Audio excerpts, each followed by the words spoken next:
Welcome to Keith and the Girl. I'm Keith Malley. I'm Chemda. Thanks for being a listener. We, of course, mentioned April 13th, 14th, and 15th. Next week is Keith and the Girl weekend. Opening night, game night, all that is happening April 13th. We're having a cornhole competition for VIP for life. We're bringing giant Jenga, picture Jenga, but if you lose, you get physically hurt. You'll sign a waiver at the door. April 14th, Keith and the Girl live show. Following that, the same day, You Can't Say That, Pod Wars edition. The 15th, my yearly stand-up show. I'm getting very excited. And do you know who else is on the lineup? We had Tracy Carnazzo here yesterday. She's on the lineup. And the other person is Osama. Osama bin Laden. We brought him up from the dead. Osama Siddiqui. I'm very excited. All right. Look at keithandthegirl.com/free if you're hearing all this news, but it's sad because maybe you're a college student. Maybe times are tough. What people do is buy a pass for the whole weekend because it's such a deal, but maybe they can't make it one of those days. So Keith and the Girl will be your Keith and the Girl ticket hub, and if they have an extra ticket, we'll find a way to get it for you. You'll see what I mean at keithandthegirl.com/free, okay? Ladies and gentlemen, today's guests... take off work. That's what I'm saying. Finalist on Last Comic Standing, appeared on The Tonight Show with Conan O'Brien, Late Show with David Letterman, appeared on America's Got Talent, and if you ask me, most of all, on our new podcast, My Opening Line, which, by the way, new episode featuring Gilbert Gottfried. You can find right there.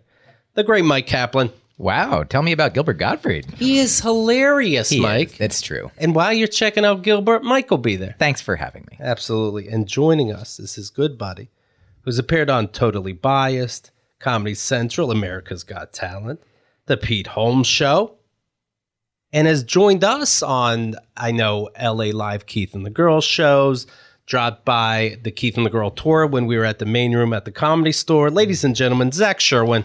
Hi, everybody. Hi, Zach. And hi, Keith and Chemda. Hello.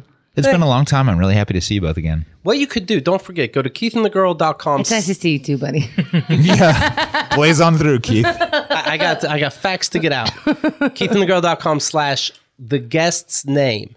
And you will find all the appearances that they've made before. Zach has been on 11 times. Mike, 632. I think I've been on all of them. You've been on every one. I'm and. I would like to start with tweets right away. I like reading people's personal tweets. Great. And how did you get access to them? Right. And get people just in a mood to start the day. Okay? All right. This is from the great Myq Kaplan. Oh, okay. Good morning. You are here. You are conscious. You are by the way, this is every single day without exaggerations. Good morning. You are here. You are conscious. You are the newest and freshest version of yourself. You are the oldest and most experienced version of yourself. You are made of matter and energy that cannot be destroyed. You are love. Good luck. Good work. Good morning. When I write them, I think about it in your voice. He's got the spaces and everything. I know I'm close. I do good night at night also, and sometimes people don't like them. Most of the people who respond are positive, but sometimes people respond negatively. Because sometimes... No, I'm not here. I'm somewhere else. You don't even know where I am. I didn't turn on my location. So. My matter can be destroyed. Right. Watch me destroy your matter. I'm not a bully at all. I'm not love. Yeah, you are. One guy, came upon my profile because... it was recommended because he followed other comedians. And this isn't a comedic post. It's not intended to be comedic. But he's like, what is this? This isn't funny. I'm supposed to be a comedian? What's this guy? This is unoriginal. This is hacky. I'm like, oh yeah, I'm certainly not trying to claim that I invented good night. Hey guys, I've got a great one. I hope you sleep well. I remember when the great George Carlin said, you're the oldest and most experienced version of yourself. We all do it. Hey, airplanes, folks, right? They contain all of our matter when we're in them. Was this... What's the matter? Wait a second. Good night. Did you invent that? I hate when they rub off on Chemda so much. When you initially wrote this... Yes. When first time I saw it, yeah. I thought it was, I don't know if the word subtweet, but I thought it was directly to a woman. Oh, to please them. Was it or not? no. Okay. I legitimately saw people like Lin-Manuel Miranda and this playwright I like, John Patrick Shanley, like posting different sort of goodnight photos and good morning affirmations and just sort of things of this that inspired me to, like, because I loved seeing these things. It made me feel good to see it either in the morning or at night or whenever I saw it.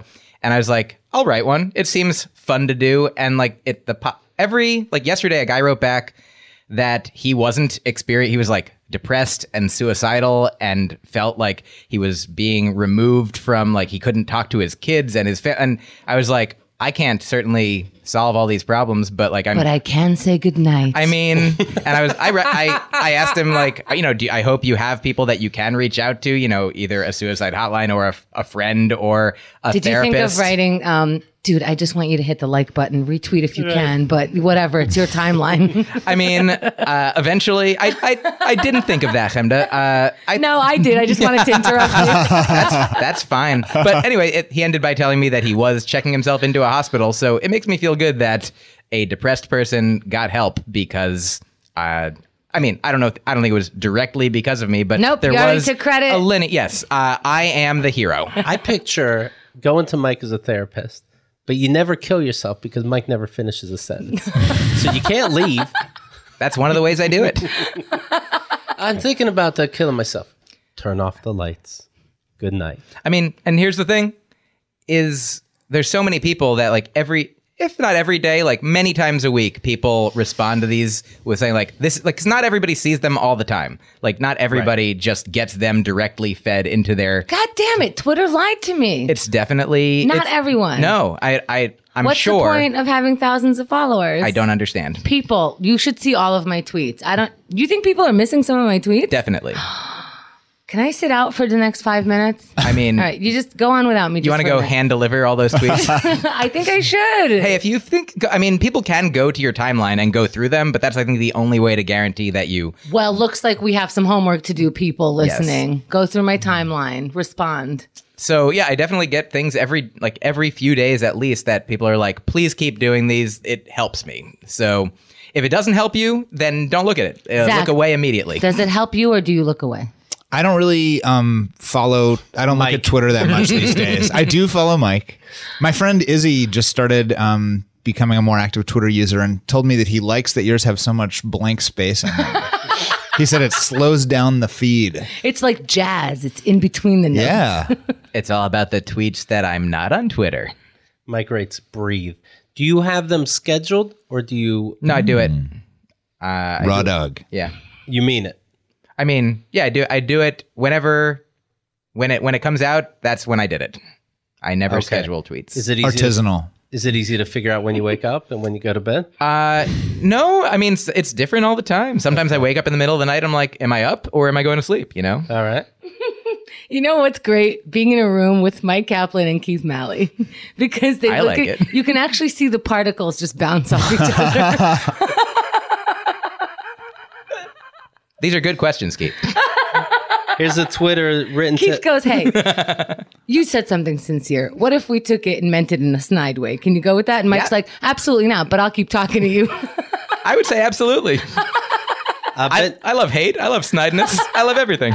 I wouldn't say hate. It's such a strong word. No, I'm saying I love things as far removed from what I'm doing as hate, and you are in the middle. So. Keith and Myq are like a negative, two positive ends of a battery. Like they're interacting, but they're pushing each other away from each other. Yep. Kind of. But there is still an interaction. It's like it makes it work, but you know, it's gonna like.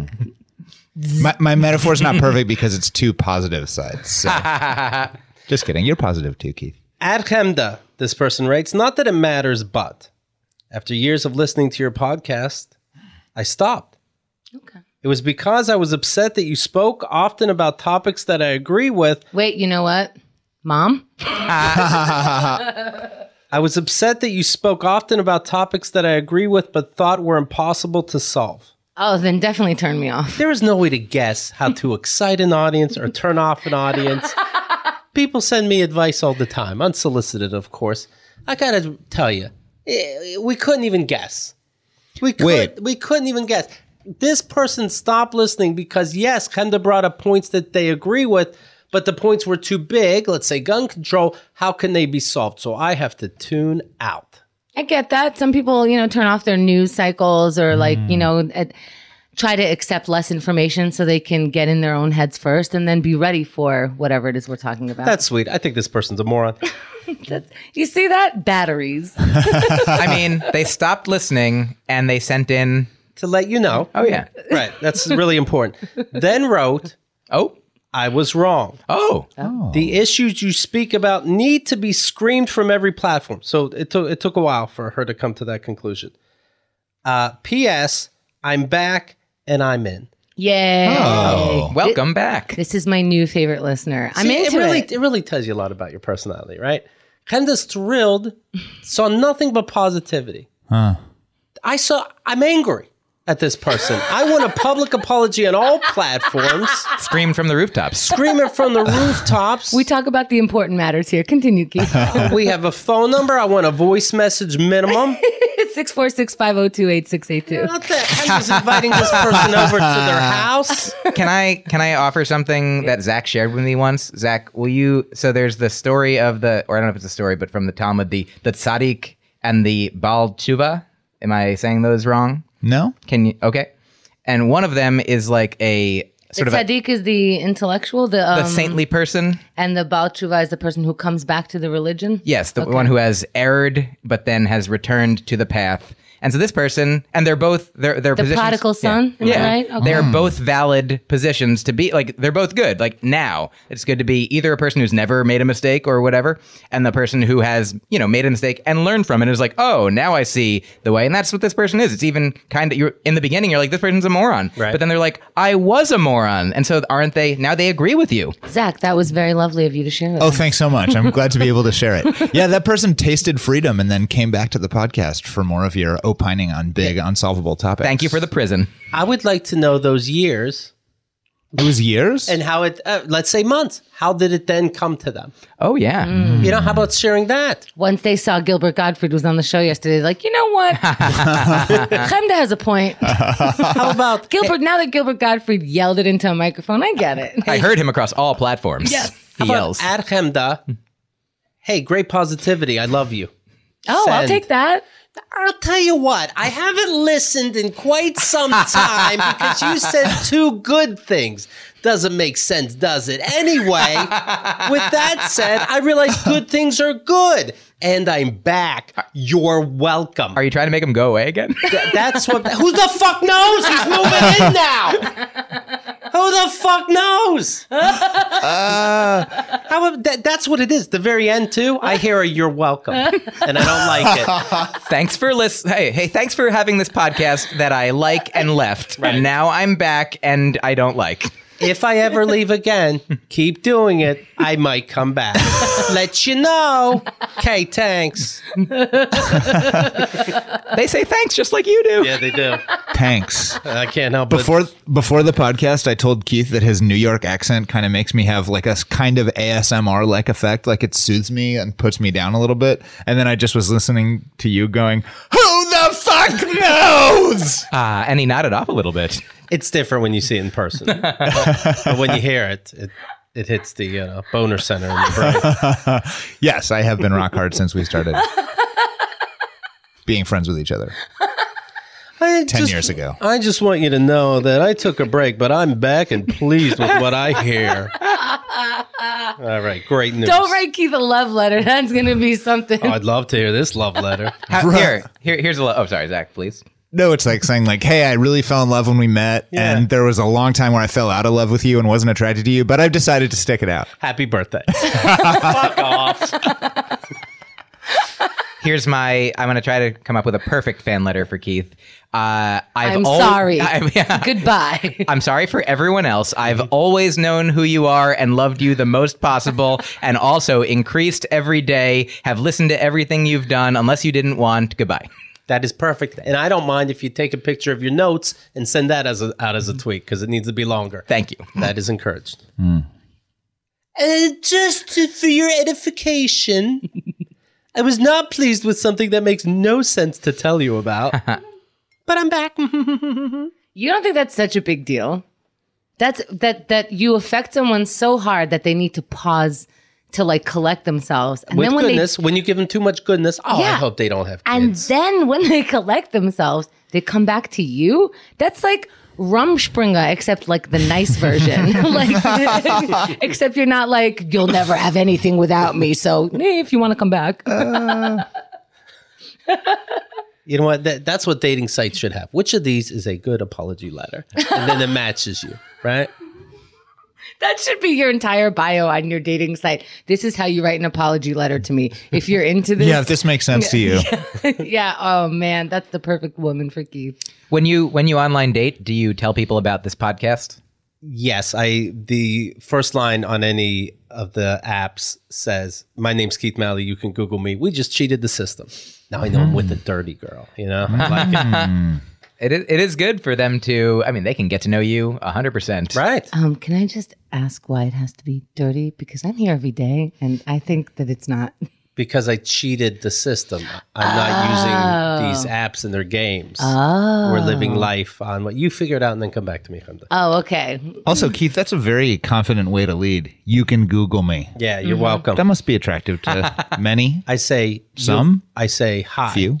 I would take off the next couple of days. You have business to get to. That is getting to know me. Also, I like that you just said you're welcome, but that was what you were mad about at the end of the letter. It's about tone, smartass. All right. Thank you. Yeah, beep bop your way out of here. It's about tone, smartass. Fair point. You get him. Yep. eHarmony is what I'm all about now. eHarmony takes steps that other dating sites don't in order to find you a more compatible match. Okay. Sorry, I'm passionate about dating sites. I've been messing around. I like somebody that takes it seriously. eHarmony is built to help you find lasting, meaningful relationships. It's the #1 most trusted dating site or app. All right. I can't wait for these stories. That's based on a 2018 survey of 1,616 U.S. singles. Oh my goodness. This is science-backed. All right. Stop waiting and start your journey to a satisfying, meaningful relationship. It can be fun to play around with online dating apps. Sure. Yeah, definitely. But when you're ready to fall in love with someone and have a meaningful relationship, there's one app that's built to bring you real love. eHarmony. Come see how eHarmony can change your life. Go to eHarmony.com and get started. Enter the code KATG at checkout. And you will find immediately love. I don't know Instant one free relationship. Right. Here's what I found that works on eHarmony, because it's, it's a good matchmaking site. You got to put in not just a picture of yourself. You have to put in apparently also, and you should put a picture of yourself, but also group picture like, hey, I do things with people who are fun. So what I want you to do is, obviously you've been to a Keith and the Girl event, and that means that we took pictures with each other. I need to be in your group shots. Okay. If you have eHarmony, you be in the group shot, because I can't be on these sites because I'm married. So in order to include me and for me to feel included and loved, please put me in your group shots. Thank you. That was a public service announcement. And please whisper my name when you orgasm. At checkout. Use code KATG when you come. I was reading, speaking of tweets, about Laura Ingraham. She works on Fox News. Not for long, she doesn't. It's not looking pretty, but Fox News is standing behind her, of course. She put out a tweet about David Hogg, and he's one of the teenagers that are in the March for Our Lives. He's one of the notable children. From Parkland. I'm Team Emma Gonzalez, so I don't know what this guy's about. They're not enemies. You got to pick sides. They both don't want to die from guns. Oh, okay. Then I like them both. Yeah, he's nice. Good point. David Hogg, this woman writes, Laura Ingraham, was rejected by 4 colleges to which he applied and whines about it. Then in parentheses, I don't understand this, but I didn't go to school, dinged by UCLA with a 4.1 GPA. Totally predictable given acceptance rates.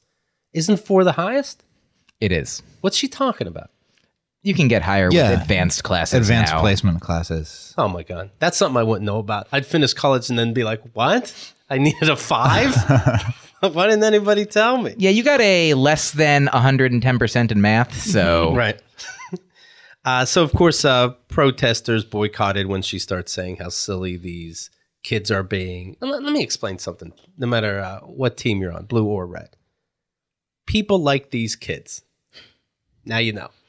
Act accordingly. Okay? It's really throwing people if we like these kids or not. Everyone likes these kids. They're good kids. Okay? I mean, they're kids. They're kids. And they're also doing and saying great things. Like, they don't have... Kids can be uninformed and dumb. And, you know, they're allowed to because they're not fully formed human adults. But also, these ones are smart and kind and caring and doing good things. They're crying, I don't want to die too much. They're being paid for that, though. Right. Fake news. They want to die too much. Hey, kid, how much to die? And they're smart in two ways because they're also like savvy, right? Because didn't Hogg kind of call the troops in on Twitter on Laura Ingraham, and that's why the sponsors fled, and that's why all this change is happening. So the position is good, in my opinion. There are people who don't think this is the right thing. Expedia, Hulu, Nestle, these people dropped out. Nutrish, TripAdvisor, Wayfair. So it's obviously is working, the boycotts. And so she let out an apology, but one of the weakest. In the spirit of Holy Week, I apologize for any upset or hurt my tweet caused him or any of the brave victims of Parkland. This is so funny because it still falls under money makes everything happen. Like, oh, we're not going to give you money anymore. I'll be a good person. What? Did I say that? I didn't mean that. For the record, I believe my show was the first to feature David immediately after that horrific shooting and even noted how poised he was given the tragedy. This is some apology. Maybe they know that person who wrote you, Chemda. As always, he's welcome to return to the show anytime for a productive discussion. We'll even send a car. That's so funny. Anytime. Drop by. We're not going to. What are we going to do? Just Absolutely. Put you right on. You we know, don't have any other booked guests. This seemed like a real negative thing, you attacking us. But you know what? It turned positive. Let's do it. Let's do it. It's funny that she's like, for a productive discussion. It's like, he wasn't on and you said an unproductive thing. Like, you're the one who's not. And now let's make it productive. Okay, that was unproductive. Let's sit in that all fucking day. Does this feel like gaslighting?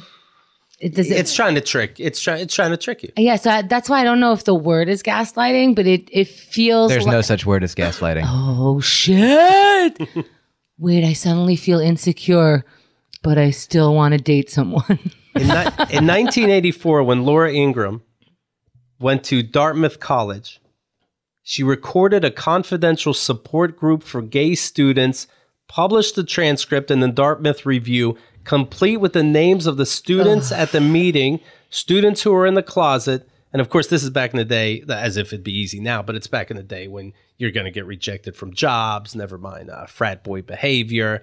This was serious news. She's outing people frat boys. to the... Did you hear him? He just said frat boy behavior, and we all knew what he was talking about. Right. What does that mean to you? A bake sale that we did? Continue. Right. And then she would out the kids to the parents. Fucking Christ. You know, a lot of times these guys are speaking so that they can reach God for them to switch it. You know what I mean? Like my husband went to ex-gay therapy, and they're in there going, my whole life, I've been told that this is a challenge, and that if you pray hard enough, that, you know, God will help you overcome that challenge, and then you'll be really right with the Lord, and you're not going to go to hell. So sometimes people go to those circles just to say, like, here's what I'm trying to do. What have you tried to do to get out of this? And so whether it's that or just, I don't know how to deal with these feelings that I have, or if I should respond to them, or if it is actually bad. What a breach of confidence. They're not saying like, I'd like to slay someone with my homosexuality. They're saying, I'm confused. I mean, not that I'm explaining this. You know, let me mansplain this to you. It's your same opinion, but deeper voice. Right. Frank Stallone, the great Sylvester Stallone's brother. By the way, in an alternate universe, I picture Frank Stallone wrote Rocky, and everything's different. But Frank Stallone attacked David Hogg, calling him a pussy and a bitch, and would like classmates to sucker punch him. Now that's a productive discussion. Finally, we're getting some role modeling. But then he said, I'm very sorry. Will you please come on my show? Also, somebody, please give me a show. I have to talk to this guy. We're here waiting. He sends Instagram photos of him and the kid at a bus stop. Yeah. Where do we go? How do people find Frank Stallone to say this? I mean, People said, so people write to Frank Stallone. Let me explain to you what these kids are marching for and why guns are dangerous.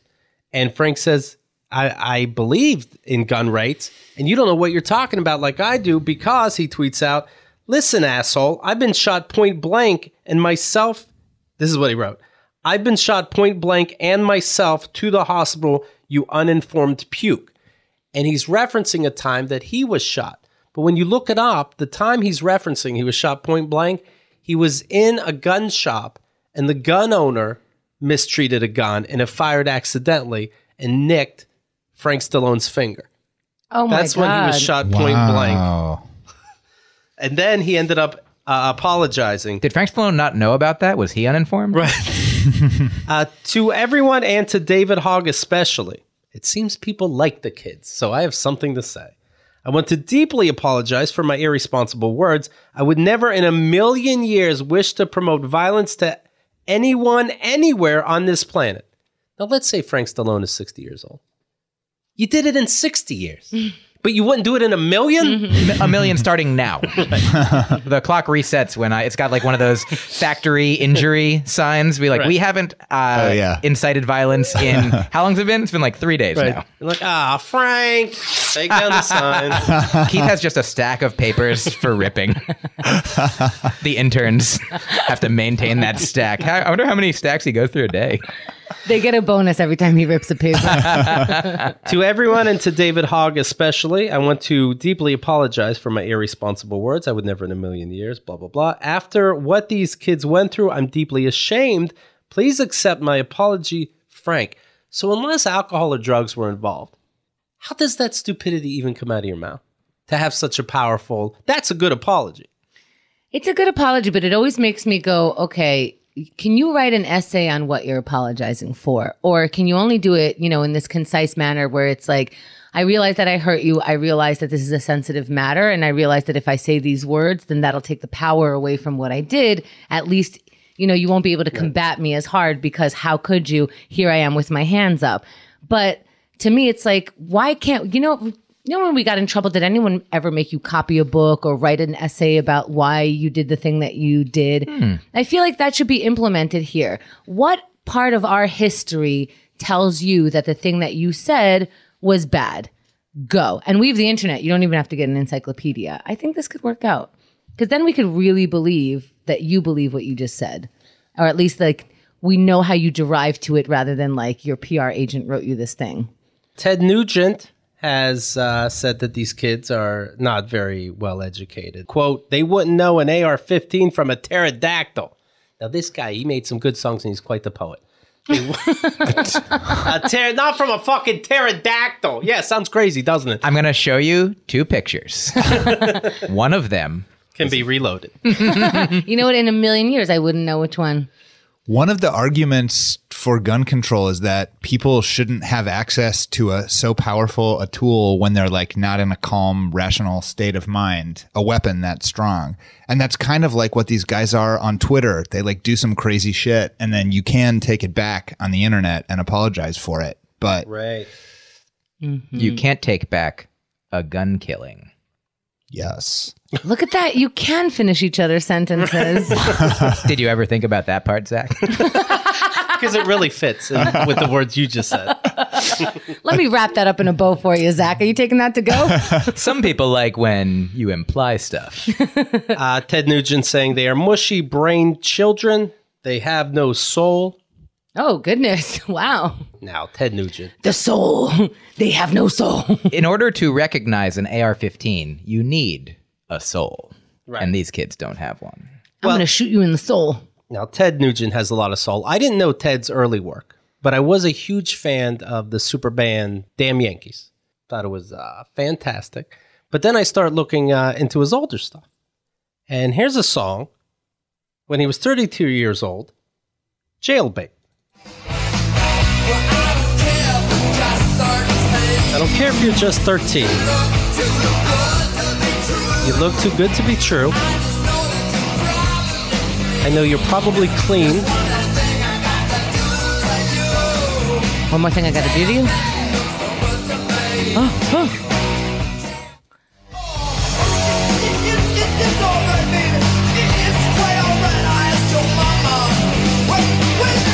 Wait a minute, officer.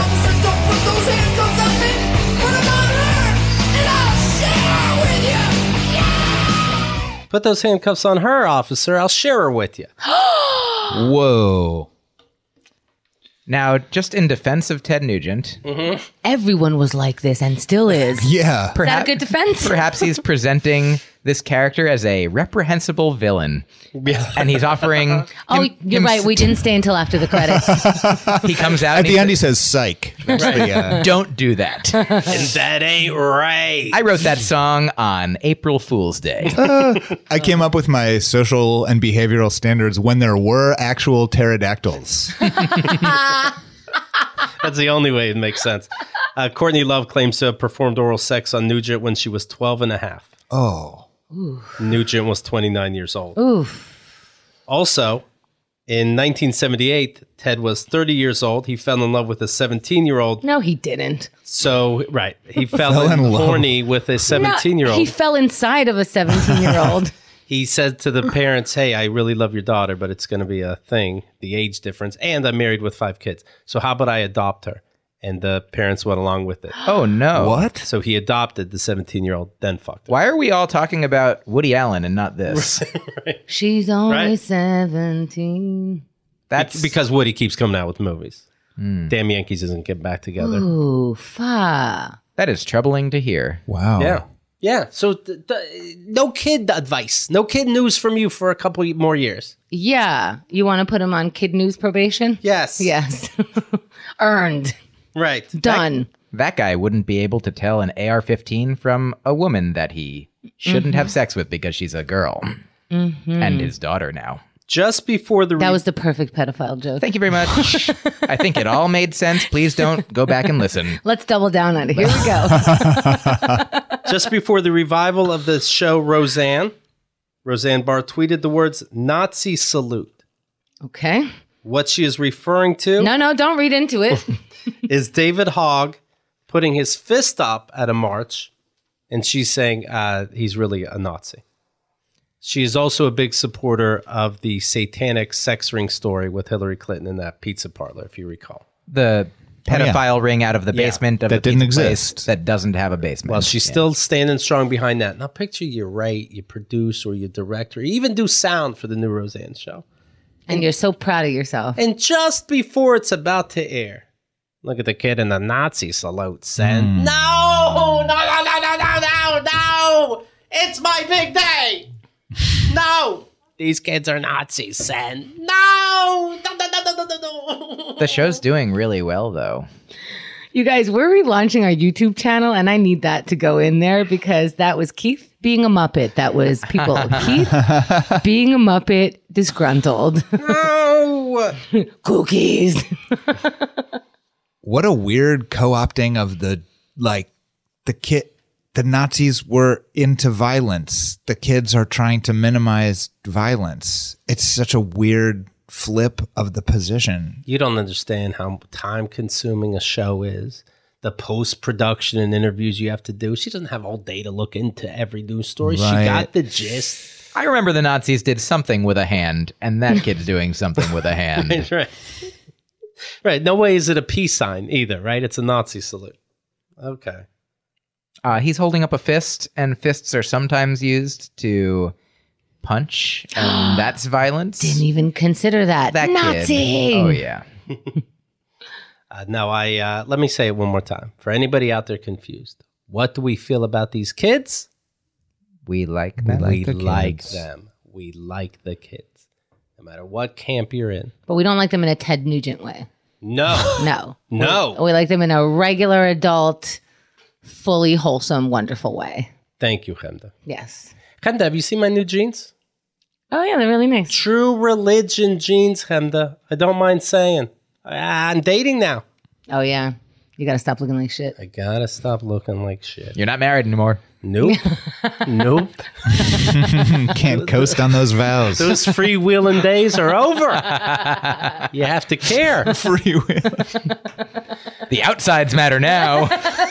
Put those clamps back on your wheels. Now inside, back to being ugly. But outside, you got to get them sliding. True Religion jeans are made with softer fabric that keeps its shape. It doesn't fade. It has dyes that withstand 40 laundry cycles without a fade. Okay, that's something. True Fit has all sizes from 23 to 38. Are you ready to get the perfect fitting, most comfortable, most flattering pair of jeans? Do I? Because I look like I'm ready, right? I don't know. totally am. I don't know if I'm ready. Yeah, you should get ready. I'm going to get ready. Get ready. Right now, listen to this, Mike. True Religion is giving listeners $50 off a pair of regular price denim when you use the code KATG at checkout. So stop looking like an asshole. So do what I did. Go to truereligion.com. Enter the code KATG for $50 off your regular price denim order. 50. Woo! Go to truereligion.com for complete details. I like that they got truereligion.com. Right? And it's for pants. And it's for not necessarily religion. I mean, these pants are so good. This is one I can get behind. Worship them. Honest to God, I put these jeans on. I go, oh, Lord. Like, I can get into these jeans. They fit really well. I literally can. They keep their shape and don't fade. That's modeling good behavior for the newly single man. I mean, you can decide if you wear it on a Saturday or Sunday. Right. Oh, yeah. I have a first date coming up. We're going to be going to the David Bowie exhibition at the Brooklyn Museum. Ooh. And how into David Bowie are you? I'm one of these that are late to the party, unfortunately. I really looked into his stuff when he died. And I get it. I get why he was so popular. So now if you just tease it out and, sort of schedule how much you engage with how much of his material and figure out when you're going to die, then you can have new David Bowie till you're dead. Oh, good thinking. Yeah. Well, unfortunately, I binged it. Oh, you can do that, then die soon. You're ready. Yeah. I wasn't necessarily into, there's a lot of things I found corny. Fashion, Let's Dance, Space Oddity, but Life on Mars is brilliant. The Man Who Sold the World, Absolute Beginners might be my favorite love song. There's a sax in it, but that was a different time. Do you feel like you need to, so some people like extra listen to the music, review the words before they go to a concert? Do you feel like you need to? I had Fame stuck in my head and I didn't even play it as soon as I bought these tickets. Yeah. I heard John Lennon co-wrote Fame. Can anyone confirm, deny? Yeah, fuck Confirmed. it. Yes, retweet. Confirmed. That kid's doing a Nazi salute. What do you got to look up nowadays?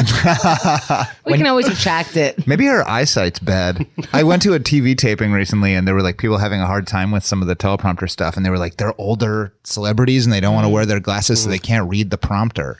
So maybe Roseanne just saw like an appendage extended and was like, it's got to be. Maybe everyone's seeing something wrong. And that's why we're all everyone's treating, just getting older. That's what's happening. is that why we're treating each other like shit? We solved it. But that is absolutely true. John Lennon really did co-write. His idea was fame and then fame. Take care. Work with that. He was so high. Are you excited to go to this? I am excited. I tweeted out, I'm going on a date to the David Bowie exhibit. What's some fun, impressive Bowie facts? Oh. And by facts, they don't necessarily have to be true, just fun and impressive.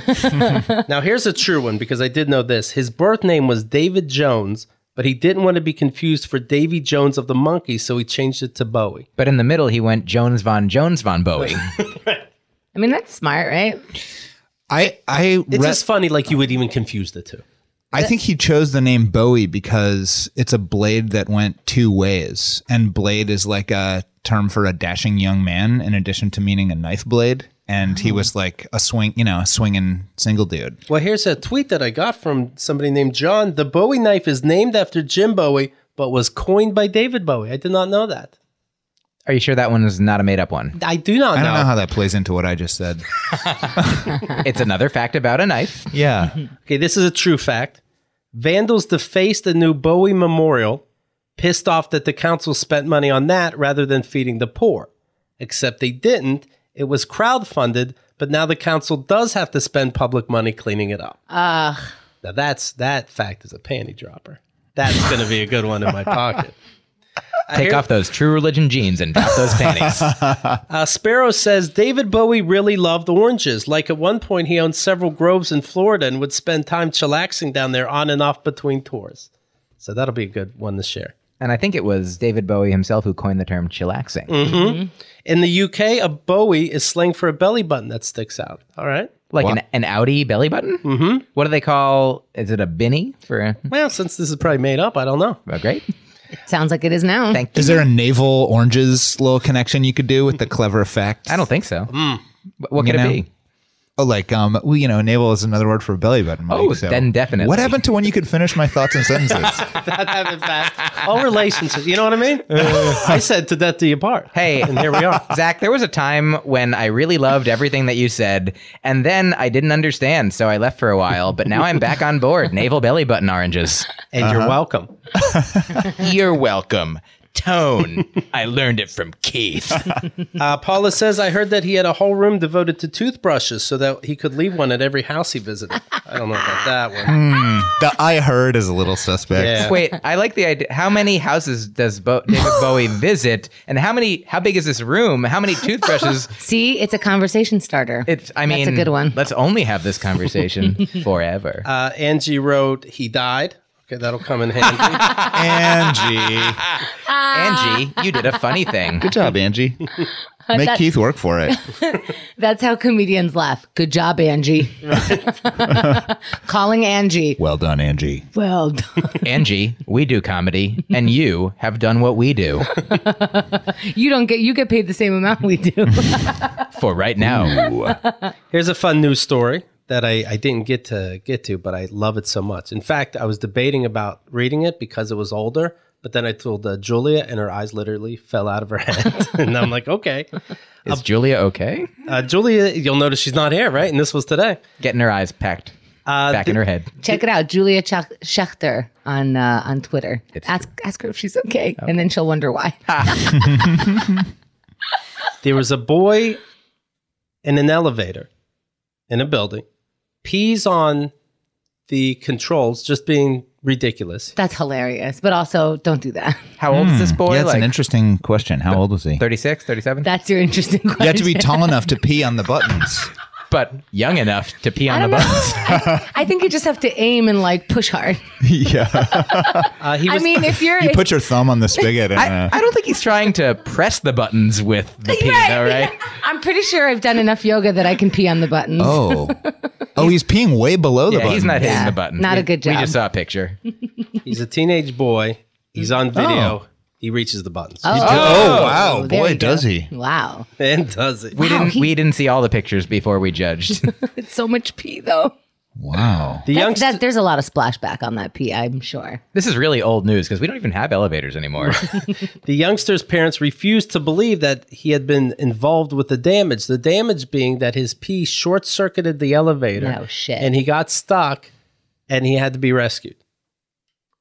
And then the kid was upset. It's like, you never believe me. It was even on camera. You couldn't do it that high. I could do it that high. What didn't his parents believe? That he urinated all over the controls. Wow. Well, so the people break open the elevator. Pee's still driven off the controls, and he's like, "Okay, I'm free. So bye." Oh, whoa, hold on. Your pants are wet. Punishment for this? You get urinated on every day for a year. By an elevator. Yeah, but then you just spark a weird fetish. Spark. Like pee on electronics. Oftentimes it'll say the parking levels and it'll be like P1, P2. And he's like, okay. He was obeying. Oh, picture if it said S. Is that S? What if it said M? Ooh, I got to take an S. Does anyone say that? I got to drop a big S. The teenage boy trapped himself into the lift after urinating on the button panel and causing a power outage. The youngster was alone in the elevator when he decided to relieve himself in the corner, then changed his mind and started peeing all over the controls. The footage was released by the management office of the residential tower where he lives that shows him having a nice, healthy flow of urine, hitting every single button. Do you know? Yeah, it's in China. Does he feel a little bit good that they said hitting every single button? His cunning plan started to go very wrong when the electrical system fails and the buttons on the panel began to smoke and flash on and off. The boy is left panicking, and the lights flicker and go out, leaving him stranded inside the darkened lift car. Quick question. Did they say his plan? What? His plan went awry? I know what I'll do. Well, here's the thing. Here's a cunning plan. I'll pee on all of the buttons and have everything be okay. I was talking to a detective after I was robbed at gunpoint, and there's so many little different levels to the crime. Was the gun pointed at my stomach? Was the gun pointed at my head? Was I threatened? What words were used when I was threatened? So there's levels to this. Was it It's an elevator. Yeah, sorry. So many levels. Was there a zipper fly? Was it a button fly? I mean, you get to that third button, this is now a plan. Every button is an extra thing on his sentence. There was pee meditation. The boy's urine entered the... My joke is like, it's about pre-met, everybody. Mike. Zach can finish my sentence. Zach's like, that's not the end of my sentence, just to be clear. I don't know if guests know, like, boy, Keith doesn't listen or that I'm doing them a favor. Can it be both? The boy's urine is believed to have entered the control panel square beneath the buttons, causing it to short circuit and cut out entirely. What if he's like a new character in Ocean's 8? And that's how he breaks into places, right? Yeah, except I think that one's all women. Well, somebody has to explain the mission. The mischievous child was saved by emergency services a few minutes later, but he refused to admit to urinating on the button panel. This kid is getting way too much shine from the article. He's like mischievous and cunning and devious and shrewd and wily. Cunning boy gets trapped by his own dumbness. The other's like hilarious, potentially hilarious prank goes off the rails. Right. Was this article written by the boy himself? The clever little genius had the worst luck imaginable. His parents wouldn't believe him. When the damn panel started smoking. Who would have thought that would happen when I did this? He did the thing, but it shouldn't have done the thing. Oddly single, David Chang. On eHarmony. Right. P-harm. Oh. Pre-harmony. Chemda, Yes. forget everything you know about vitamins. Oh, shit. All right, hold on. All right, I'm there. Okay, now listen to this. I'm going to tell you about a vitamin. Okay. Oh, I have what? new space for vitamin information. Right, let me explain what a vitamin is. Okay. They're pill-like things that help you. I need help. Okay? I'm talking about Ritual, Ritual. These are pills for women, finally. Vegan, sugar-free, non-GMA. Non-GMA, non-GMO. Trust me, they're not GME, they're not GMH. Gluten-free, allergen-free, made in the U.S. without synthetic fillers or colorants. Give me one of those again, I'll punch you in the mouth. Anyway, they have an innovative beadlet and oil formula, my favorite kind. Keeps dry ingredients separate from oils. I don't need that mixing. I mean, I'm into mixing, don't get me wrong. Don't take this out of context. But if you're talking about beadlet and oil formation and key ingredients, I always am. get out of my country. You know what I mean? Mint scented with an in-bottle tab enriched with pure peppermint oil. Finally, a pill you can enjoy. You ever take a pill and be like, okay, I swallowed that. All the time. Now you're like, oh, mint. You can do a ritual with your true religion. There you go. They hate each other, actually. Oh, no. So here's what you do. Look, it's a subscription-based pill for women, and it helps them with stuff. I don't know what they do. I know happiness is guaranteed, no questions asked, so cancel easily anytime, okay? Buy omega-3s yourself. See, okay, I'll take out a loan to be a healthy woman today. Like, it's not hard enough. Getting catcalled. And worse. Is this all written on that page? Yes. It's a pill for women. I'm the perfect Girl pill. Get the girl pill. Now, they tell you forget everything you thought you knew about vitamins because it is different. It's next level. Ritual is the brand that's reinventing the experience. You know, pills in the experience you have. They're changing the game. The beadlets. Because sometimes, I'll tell you what I take. I'm practicing my stand-up, so I take ginkgo biloba. Okay? Go on. But I'm like, this can use a fucking reinvention. You know? But that's what this company is about. Change the game. Ritual is the brand that's reinventing the experience with 9 essential nutrients women lack the most. Ooh, what are they? picking towels off the floor, closing a cabinet, This can't be what they... being late to my things but never to yours with attitude. You know what they do. Oh, wait, hold on, wrong paper. Just a super quick. You got to come to KATG. Don't miss this. This is great. This is crazy. I have some thoughts. If you're ready to invest in your health, do what I did and go to ritual.com/KATG. And I did. I want Chemda alive and healthy. Thanks, buddy. Sure. Bitch had a tumor. That's me. We say witch now. Your future Bitch had a witch. Your future self will thank you for taking Ritual. And they swear by that. If time travel is invented and you can meet yourself, you'll thank you. Consider it your lifelong health 401k. Why put anything but clean ingredients backed by real science Science again. in your body? I'll go around the room. Exactly. Go to ritual.com/KATG. Thanks, Keith. You're very, very welcome. I now know everything I need to know. Girl about pill. Vitamins. Okay. Now forget everything you think you know about tables. What, really? Now, okay, one thing at a time. Forget everything that you think you know about people who have told you to forget things. I blew your mind with vitamins. You did. We'll rest there. Thank you.